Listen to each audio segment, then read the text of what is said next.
ვარშავა ქართული და საერთაშორისო მედიის ყურადღების ეპიცენტრშია. რა ჩაიწერება ნატო საქართველოს კომისიის კომუნიკეში, რომელიც წელს პირველად ჩრდილოატლანტიკური ალიანსის სამიტზე იმართება. უკვე თითქმის 1 საათია კომისიის მონაწილეები პროექტის საბოლოო რედაქციაზე მსჯელობენ. როგორც წინასწარ იყო ცნობილი, ნატოს ლიდერები ერთგული რჩებიან ბუქარესტის სამიტზე გაკეთებული განცხადებისა, რომ საქართველო გახდება ალიანსის წევრი. თუმცა ვარშავაში მისაღები კომუნიკეს მიმართ საუბარია სიახლეებზე, რომელიც საქართველოს საბოლოო მიზანთან კიდევ უფრო დაახლოებს და პრაქტიკული მექანიზმებით ხელშეუწყობს ქვეყნის თავდაცვის უნარიანობის გაძლიერებას. მნიშვნელოვანი ყურადღება ეთმობა შავი ზღვის უსაფრთხოების მიმართულებასაც, რომელიც ყირიმის ანექსიის შემდეგ განსაკუთრებით აქტუალური ხდება. ვარშავაში ჩრდილოატლანტიკური ალიანსისა და საქართველოს დელეგაციის წარმომადგენლებს ქეთევან ქარდავაი საუბრა. ბოლო ინფორმაციით სამიტიდან მას პირდაპირ ეთერში ვრთავთ. ქეთევან, ხომ არ დასრულებულა ნატო საქართველოს კომისიის ხდომა და რა არის ის მთავარი სიახლე, რასაც ჩვენ დღევანდელი ხდომიდან ველოდებით? მოგესალმებით, ჯერჯერობით ნატო საქართველოს კომისიის ხდომა არ დასრულებულა, ველოდებით ხდომის დასრულებას დაახლოებით 45 წუთში. წინასწარ ასეთი დრო არის განსაზღვრული და გააკეთებენ კომენტარს როგორც ქართული მხარის წარმომადგენლები, ასევე ჩვენ ველოდებით ნატოს გენერალური მდივნის პრესკონფერენციას, რომელიც შეაჯამებს დღევანდელ დღეს.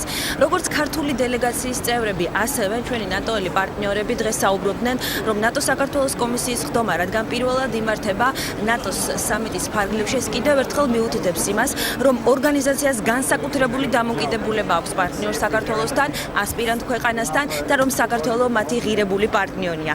რაც შეეხება იმას, თუ რა უნდა ჩავიწეროს ხვალ კომუნიკეში და დღეს განცხადებაში. ქართული დელეგაციის წევრები დეტალებისგან მაინც თავს იკავებდნენ და ამბობენ, რომ შეფასებებს გააკეთებენ ხდომის დასრულების შემდეგ. ჩვენი მიზანი იყო, რომ მიგვეღო მაქსიმალური ინფორმაცია, ამიტომ ვესაუბრეთ გენერალური მდივნის სპეციალურ წარმომადგენელს ჯეიმს აპატურაის და ვკითხეთ, როდესაც არის საუბარი შავი ზღვის ქვეყნების უსაფრთხოების დაცვაზე და ნატოს ახალ სტრატეგიაზე, რა როლი ექნება საქართველოს, ასევე მან გვითხრა, რომ იქნება სიახლე საქართველოს მოქალაქეებისათვის კომუნიკეშიც, ვინაიდან იქნება ნათქვამი, რომ ველსის სამიტიდან ვარშავამდე საქართველო მიაღწია პროგრესს იმ პაკეტის ელემენტებისა და მექანიზმების გამოყენებით, რაც უნდა დაეხმაროს ჩვენს ქვეყანას, რომ მომავალში ნატოს წევრი გახდეს.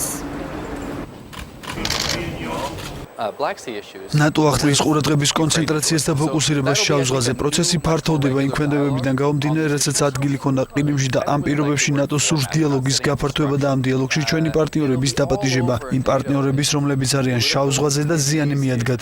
გვაქვს მსგავსი დიალოგი ბალტიის ზღვის ქვეყნებთან და მეგობრებთან, შვედეთთან და ფინეთთანაც. მათთან განვიხილავთ ბალტიის ზღვის უსაფრთხოების საკითხებს, ანუ ყველა საკითხს, რომელიც ბალტიისპირეთის უსაფრთხოებას ეხება. ჩვენი იდეა, რომ მსგავსი რამ გადმოვიტანოთ შავი ზღვის ქვეყნებთანაც. შეიძლება ზუსტად ანალოგიური არა, მაგრამ მაინც იდეა იყო შავი ზღვის უსაფრთხოებაზე საუბარი ამ პროცესში უკრაინის და საქართველოს ჩართვით. ვფიქრობ, რომ ეს იქნება ახალი და რეგულარული დიალოგი. ყირიმის ანექსიამდე ნატოსთვის შავი ზღვა არ წარმოადგენდა ისეთ საკითხს, რომელსაც ალიანსის ყველა წევრი თანაბრად იყო დაინტერესებული. ფიქრობდნენ, რომ რეგულარული დიალოგი საჭირო არ იყო. ყირიმმა ეს მიდგომა შეცვალა, რაც შეეხება საქართველოს თავდაცვის გაძლიერებას. განცხადებაში ასევე იქნება მისალმება იმ დახმარების, რომელსაც ორმხრივ მოლაპარაკებებში საქართველოს ნატოს წევრის სახელმწიფოები უწევენ. სახელმწიფო მდივანი ქერი ახლახანს იმყოფებოდა საქართველოში. ხელი მოეწერა მემორანდუმს. სხვა წევრები, მაგალითად საფრანგეთის ეხმარება თავდაცვის სფეროში საქართველოს და ეს არ არის საიდუმლო. ეს შესანიშნავია. ჩვენ ნატო განცხადებით მივესალმებით ამას. შავი ზღვის რეგიონის ქვეყნების უსაფრთხოებაზე და ნატოს გეგმებზე და ახალ სტრატეგიაზე, რომლის წინაშეც ორგანიზაცია დადგა მას შემდეგ, რაც ყირიმის ანექსია მოხდა, ანუ გაიზარდა საფრთხეები რეგიონში. ისაუბრა ჩვენმა მეორე რესპონდენტმაც, მე ვესაუბრე ნატოს გენერალური მდივნის თანაშემწეს. ელჩი ილდიმირი აცხადებს, რომ აუცილებელია საქართველოს მონაწილეობა ამ პროცესებში, ამ დიალოგში და ეს რეგულარულ სახეს მიიღებს. ასევე ჩვენ გვაინტერესებდა თუ რა ჩაიწერება კომუნიკეში წევრობის სამოქმედო გეგმასთან დაკავშირებით.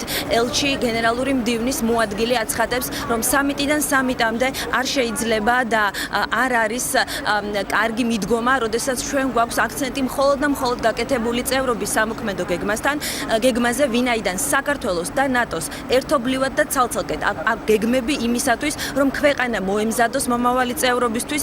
საქართველოს აქვს ძალიან ბევრი საშუალება, გაეზრდება ეს საშუალებები და არსებითი პაკეტი დაიტვირთება ვარშავის სამიტის შემდეგაც და დრო აუცილებლად მოვა იმისათვის, რომ პოლიტიკურ გადაწყვეტილებაზე კონსენსუსი იყოს. this meeting. ნატო საქართველოს კომისიის ჩატარება არის ნათელი დადასტურება იმისა, რომ ნატო უდიდეს მნიშვნელობას ანიჭებს საქართველოსთან პარტნიორობას და ასევე აღიარებს შთამბეჭდავ პროგრესს, განსაკუთრებით თავდაცვის სფეროში. რაც შეეხება წევრობის მისწრაფებას, წევრობის სამოქმედო გეგმა არის პროცესის განუყოფელი და შემადგენელი ნაწილი.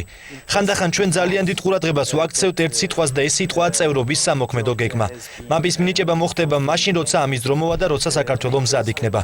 მოდით ერთად ყურადღების კონცენტრირება მოვახდინოთ რაც გვაქვს. ღიაკარის პოლიტიკა ძალაშია. ამის ნათელი დადასტურება მონტენეგროა. ყველა ქვეყანას, რომელსაც სურს ნატოს წევრობა, ამ გზაზე ნატო მას დაეხმარება მიზნის მიღწევაში. თქვენ ამ გზაზე იმყოფებით და წარმატებით მიდიხართ. ჩვენმა ორივე რესპონდენტმა დღეს განაცხადა, რომ რუსეთი ქვეყანა, რომელიც ეწინააღმდეგება ნატოს გაფართოებას, ნატოს გაძლიერებას და მიახლოებას საზღვართან, ვერასდროს ვერ იქონიებს გადაწყვეტილებებზე გავლენას ნატოში. ვინაიდან ეს არის ქვეყნების არჩევანი, სუვერენული დამოუკიდებელი სახელმწიფოების არჩევანი და ეს არის გადაწყვეტილება, რომელსაც იღებენ მხოლოდ ორგანიზაციის წევრი სახელმწიფოები. ის, რომ რუსეთთან დაკავშირებით ძალიან ბევრი გადაწყვეტილება იქნება მიღებული, მაგალითად ბალტიისპირეთის ქვეყნების და პოლონეთში სამხედრო წარმომადგენლობის გაზრდასთან დაკავშირებით კიდევ ერთხელ მიუთითებს იმაზე, რომ რუსეთთან ურთიერთობას ჩრდილოატლანტიკური ალიანსი ამ სამიტზე ძალიან დიდ მნიშვნელობას ანიჭებს და იმ საფრთხეებსაც, რომელიც რუსეთიდან მოდის. ჯერჯერობით ისევ გრძელდება ნატო-საქართველოს კომისიის ხდომა, იმყოფება ამ ხდომაზე საქართველოს საგარეო საქმეთა მინისტრის ხდომა გახსნა გენერალური მდივნის მოადგილემ ალექსანდრე ბერჟბოუმ და ერთი დეტალი მიუხედავად იმისა, რომ მონტენეგრო ჯერჯერობით ოფიციალურად მიღებული ორგანიზაციაში არ არის და ეს პროცესი არ დასრულებულა, მომავალი 29 წევრი იმყოფება იმ დარბაზში, სადაც ნატო-საქართველოს კომისიის ხდომა მიმდინარეობს და მიიღებს ასევე მონაწილეობას იმ საერთო განცხადების მიღებაში, რომელსაც ჩვენ ასე ველოდებით დღეს. მადლობა, ქეთი ქარდავა მუშაობს ვარშავაში.